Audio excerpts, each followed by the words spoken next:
Railway under పాస్ల వద్ద భారీ వాహనదారుల ఇష్టారాజ్యం ప్రయాణికుల భద్రతకు ముప్పుగా పరిణమిస్తోంది. సోమవారం Anakapalli railway under pass bridge వద్ద క్వారీ లారీ గడ్డర్ కింద నుంచి వెళ్లి రైల్వే ట్రాక్ను ఢీకొట్టడం ప్రమాద ఘంటికను మోగించింది.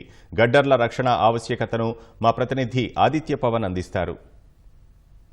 రైల్వే అండర్ పాస్ బ్రిడ్జీల వద్ద భారీ వాహనాలు రాకుండా స్థానిక సంస్థలు రైల్వే అధికారులు సమన్వయం చేసుకుని గడ్డర్లను నిర్మాణం చేస్తూ ఉంటారు. అయితే ఈ గడ్డర్లను నిర్మాణం చేసిన తర్వాత వీటిని భారీ వాహనదారులు నియమ నిబంధనలు అతిక్రమించి ఒక్కోసారి ఏ రకమైన ప్రమాదం జరగదు, వాహనం వెళ్ళిపోతుందనేటువంటి ఉద్దేశంతో కొంత నిర్లక్ష్యం వహించి గడ్డర్ల కింద నుంచి నేరుగా అండర్ పాస్ బ్రిడ్జి నుంచి ప్రయాణం చేస్తున్నారు.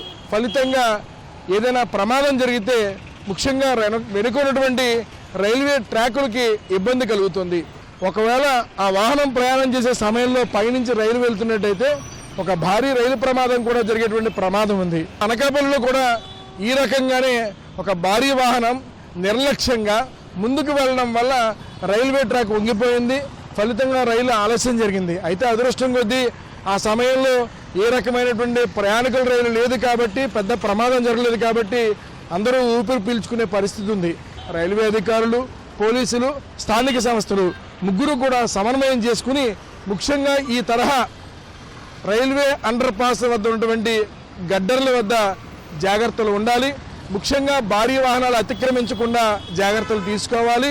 ఎందుకంటే ఒకరిద్దరు చేసేటువంటి నిర్లక్ష్యం వల్ల చాలా పెద్ద ప్రమాదం జరిగేటువంటి అంశం ఉంది కాబట్టి దీని మీద మరింత దృష్టి పెట్టాలి. కెమెరా పర్సన్ ఏ శ్రీనివాస్తో ఆదిత్య పవన్, విశాఖపట్నం.